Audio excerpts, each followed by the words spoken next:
Good evening. Expert in international relations and security, former peacekeeper in the United Nations and OSCE missions, Sosy Thatikian is my guest tonight.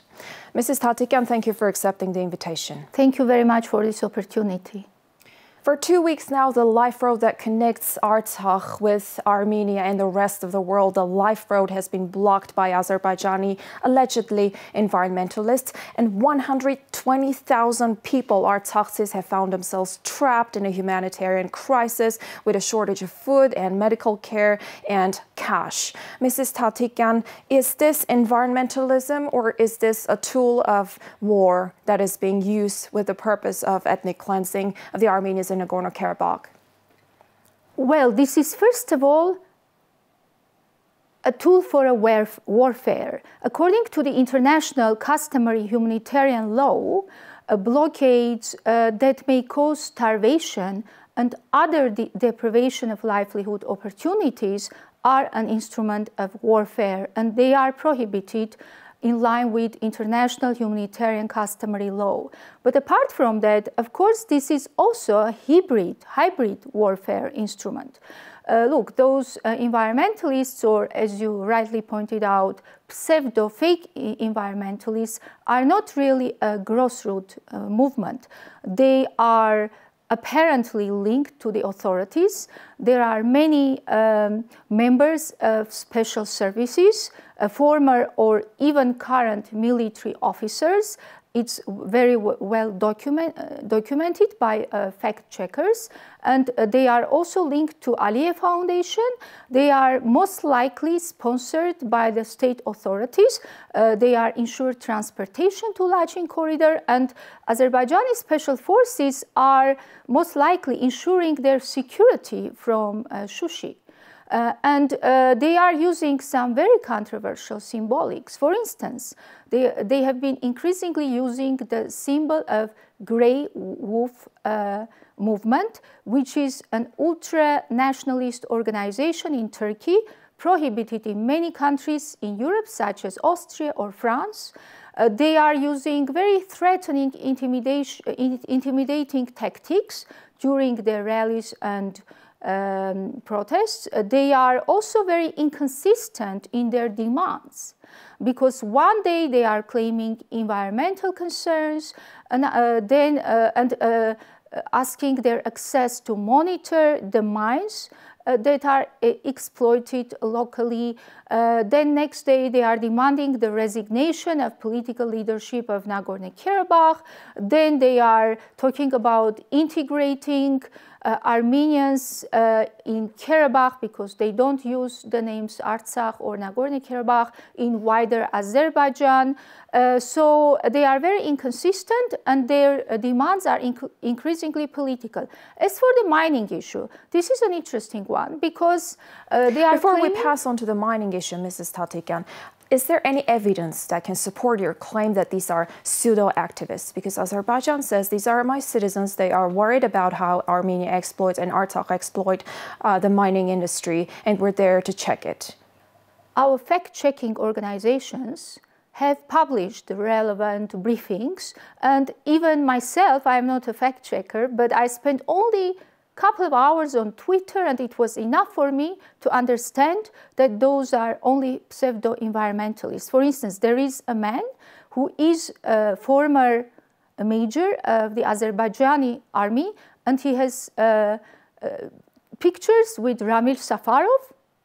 A few years ago, the Azeri officer who axed in his sleep, the Azeri 26 years old officer during the English training program within NATO Partnership for Peace course in Budapest. And he has also other militaristic pictures, and he's wearing military uniforms of both Turkey and Azerbaijan. So these are obvious facts. Or about the mines, Azerbaijan is claiming that it has actually sold the mines to Anglo-Asian Mining Company, which is, according to Azerbaijan, a British company, and they have threatened that this company is going to make a legal case against the Artsakh authorities that are exploiting the mines?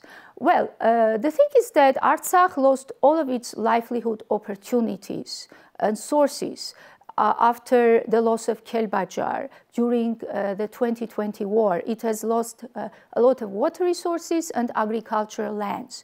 And right now, actually, those mines are almost the only source of livelihood for the local population. For our audience's information, I'd like to add that those mines fill up to 60% of Artsakh's budget. So basically taking it away from Artsakh people means not allowing them to live on the land. Exactly. And by the way, this company is also a fake British. I spent some time with a friend who is a lawyer, a British lawyer, and we actually came to a conclusion that only the name and registration of this company are British. So it seems to be an Azerbaijani company. It has never operated outside Azerbaijan, and almost all of its stakeholders and shareholders are Azerbaijani, except 2 American shareholders who are actually from a very famous family in the US, linked to administrations, previous administrations. However, it seems to be an Azerbaijani company. And those environmental concerns are also not convincing, because Azerbaijan itself has a lot of environmental issues, such as around Caspian Sea. So why aren't those environmentalists ever dealing with them? And as we know, finally, Azerbaijan is not a democracy. It is considered one of the most autocratic states in Eurasia. So if we look at any ranking, whether it's Freedom House or European rankings, it is one of the lowest, and it's well known for oppressing any kind of protest, but by any protester. So are you saying that these environmentalists are actually operated by the state? That is the impression that everybody can have after spending only an hour looking at their pictures on social media and doing some fact-checking. Mrs. Thatikian, Baku draws a parallel between the so-called Zangezur corridor that they obviously demand for the reopening of the Lachin Life Road and the Lachin corridor itself. Is this a legitimate parallel? Well, this claim is not new. It has been used by Azerbaijan since last spring, and it is completely inappropriate parallel. Why? Because first of all, Nakhichevan, which is actually under full jurisdiction of Azerbaijan, is not an enclave, it's an exclave. And it's linked with Azerbaijan through Iran. Moreover, it has trade with Iran and Turkey. Actually, there is an Azerbaijani military airport in Nakhichevan. And Nakhichevan has never had a conflict since the beginning of the Soviet Union. As you know, before that it was controversial because half of its population was Armenian, but after it was integrated into the Soviet Azerbaijan, it was gradually depopulated from its Armenian population. Armenia has never presented a territorial claim to Nakhichevan since the Soviet Union was formed, and are you saying that the main difference is that Nakhichevan has all the necessary infrastructure to be connected to the rest of the world, whereas Artsakh only has one life road that is blocked right now? Absolutely. Nakhichevan doesn't have any security, any economic and any humanitarian issue. And Artsakh is completely isolated. The only link which connects it both to Armenia and the world actually is this corridor. And it did have an airport before the first Nagorno-Karabakh war in 1990s. However, Azerbaijan has prohibited the operation of Stepanakert airport, threatening that anything that will fly to or out of that airport would be shelled. And Nagorno-Karabakh is totally dependent on Armenia. by its economy, and it has been subjected to 44 days of shelling just 2.5 years ago, and it is actually a zone where there are peacekeepers. Therefore, it is a very vulnerable entity, and to impose an economic and actually humanitarian blockade to it is an instrument of warfare. Moreover, the thing is that this parallel between Lachin Corridor and so-called Zangezur Corridor, which is an Azerbaijani invention, is not envisaged in any legal document. Lachin Corridor is included in the provisions of the 2020 ceasefire statement, and Azerbaijani president signed it, and it has guaranteed to ensure its security and operation. And the same document talks only about road communications between Azerbaijan and Nakhichevan, but there is no term corridor. And Azerbaijan has been trying to manipulate and distort it and turn it into a demand for an extraterritorial corridor through the territory of Armenia. Versus opening communications. Yes, and it is actually not opening communications, but it's actually blocking communications, because it basically means that Azerbaijan would have right to pass through this extraterritorial corridor under the control of Russian security services, and Armenia will not have any checkpoint or any mechanism to oversee and exercise its sovereignty, and it is not needed at all, because Armenia has actually stated still in August past year that it is establishing 3 checkpoints on 3 roads, and Azerbaijan can use them to link with Nakhichevan. But Azerbaijan hasn't taken advantage of this offer because it's aiming to get actually an extraterritorial corridor. And if we go really deep into this issue, we will see that this has been a part of this big pan-Turanist, pan-Turkic agenda claimed by both Azerbaijan and Turkey, including in the summits of Turkic States Organization. By the way, Azerbaijan and Aliyev go as far as to claim that today's Armenia is Azeri land. And these are not just statements, because we've seen that during the last 2 years, what Azerbaijan has been doing is they've been annexing about 141 square kilometers of Armenian territory, and I'm referring to sovereign Armenian territory. Mrs. Thatikian, how to reverse this expansionistic historic revisionism? This is against any international law. Azerbaijan is claiming that it has restored its territorial integrity, and it just needs to integrate Karabakh in order to accomplish its goal. Although international community considered only the surrounding territories to Nagorno-Karabakh as Azerbaijani territories, and as for Nagorno-Karabakh, it has been always kind of a big issue, and the OSCE Minsk group was trying actually to reconcile, to find mechanisms and ways to reconcile the principles of territorial integrity and self-determination. Unfortunately, it was not resolved, and the war happened, and now we have a much more complicated situation. But what Azerbaijan is trying to do is trying to create a mirroring territorial claim.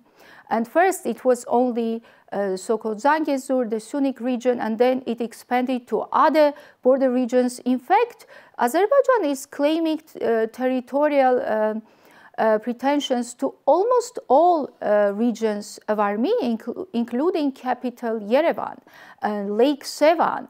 And this is very unprecedented in 21st century, and for sure it is a historical revisionism, and we may laugh at those claims that Azerbaijan is trying to claim actually that not only Armenians are not native to Nagorno-Karabakh, and they have appeared there in the 19th century or something like that, but they are not. But Armenians are not native even to the southern Caucasus, while Azerbaijanis have been native. As we know, the universally accepted history, and this is not just history based on Armenian sources, but on Roman, Greek, Persian, and other sources, claims exactly the opposite. And this, actually, Azerbaijan was trying to do this even during the Soviet Union. They had an academic, Zia Bunyatov, who started this school of revisionism in the history. I knew about this academic since I was a child, because I am coming from an academic family. And then this academic had students, and now it's a whole school. And now they have elevated it to the level of a state strategy. And it seems that since they think that they are militarily powerful now, they think they are in kind of euphoria, and they think that they can just rewrite history. Exactly, rewrite history, and just to claim any territory from Armenia that they think they may be able to capture militarily. Mrs. Tatikyan, if we go back to the Lachin corridor, which is the most burning topic of the day, all the events you described are taking place in the zone of responsibility of Russian peacekeepers, but we can see that the peacekeepers have not been able or did not want to open the corridor in about 2 weeks. Armenian authorities have also turned to the United Nations Security Council, to the OSCE, to the European Court of Human Rights, but all to little or no avail, in a sense that Baku keeps the corridor blocked. What's the solution? Well, the solution is that Baku should stop sending its environmentalists. Moreover, I would say that why the security services, such as the police or other security services, don't actually remove those protesters. As for the Russian peacekeepers, of course, this is very controversial. And in fact, it's a big question whether Russian peacekeepers could exercise use of force against those protesters. The thing is that Russian peacekeepers are very different than international peacekeepers. There are a few differences. One of them is that they don't have an international mandate from the UN or any other international organization. And in the UN peacekeeping, are you suggesting that international peacekeepers should replace Russian peacekeepers? And if so, do you find this realistic? What's the mechanism of implementation? Let's come into it. Do you think that Russia would agree to that? Let's come into it. So, first of all, as I said, Russians don't have an international mandate. Second of all, peacekeeping architecture is very complex. Normally, it consists of military, police, and civilian components. And it is the police component that usually deals with rule of law issues, including protests against both authorities and peacekeepers. Here, there is no police. And it's very controversial for military peacekeepers. Are you saying it is justified that Russian peacekeepers are not opening the Lachin corridor? I think they could have found ways to deblock it without exercising military force, because in fact, a use of military force by peacekeepers against protesters in civilian clothes is highly controversial. Let's admit it. It is not done in international peacekeeping missions. But of course, also Russia has its own political agenda and geopolitical interests that have become increasingly complex in light of the war in Ukraine, and that may also have an impact on this ambiguity in the rules of engagement of Russian peacekeepers. So what's the international mechanism that you're saying would deblock Lachin corridor? In fact, I just believe that international community should exert pressure on Azerbaijan and demand in very strong terms to waive this blockade. And if it doesn't agree, international community which it doesn't, should eventually impose sanctions. And another thing, returning to your question about international peacekeeping, is that I strongly believe that the only real solution in the situation in Nagorno-Karabakh, and I don't mean just this blockade, but in the lack of any security guarantees and any guarantees for human rights, is international peacekeeping mission, proper international peacekeeping mission with a mandate from an international organization, preferably by the UN, but it could be also the OSCE or European Union. Do you believe it is realistic to replace Russian peacekeepers on the ground, or to perhaps combine both forces? My ideal scenario that I have mentioned in my articles would be that there would be a cooperation between different elements, such as it's done in other peacekeeping missions, such as in Kosovo, Central African Republic, etc. Would Russia agree to that? But that's not the point. The point is Azerbaijan, first of all. Everybody thinks that Russian peacekeepers are the main obstacle to international peacekeeping. They are a problem for international peacekeeping due to the polarization between the West, European Union, and Russia in light of the Ukraine war, and which makes it very difficult to imagine that, let's say, hard security would be ensured by Russian peacekeepers, and the rule of law police component could be ensured by European Union, and civilian mission could be ensured by UN. That would be an ideal architecture. However, the main point is that peacekeeping mission with the UN mandate can be deployed only in two cases. First, if Azerbaijan agrees, because it's considered internationally, even if it's very controversial and disputed, a territory of Azerbaijan. And usually it's... Mrs. Thatikian, are you saying that this is the solution to deploy international peacekeepers, but Azerbaijan will not agree to it? Yes, that's what I'm saying. However, there is something here, that there is another mechanism. I'd like to hear a workable solution. Sure. That basically, if there is such a security situation in Nagorno-Karabakh and such a humanitarian crisis that threatens the life of the local population, threatens them with ethnic cleansing, and ethnic cleansing doesn't just mean massacres. Ethnic cleansing can be done in a way that has been attempted just to create unbearable living conditions and to force them out.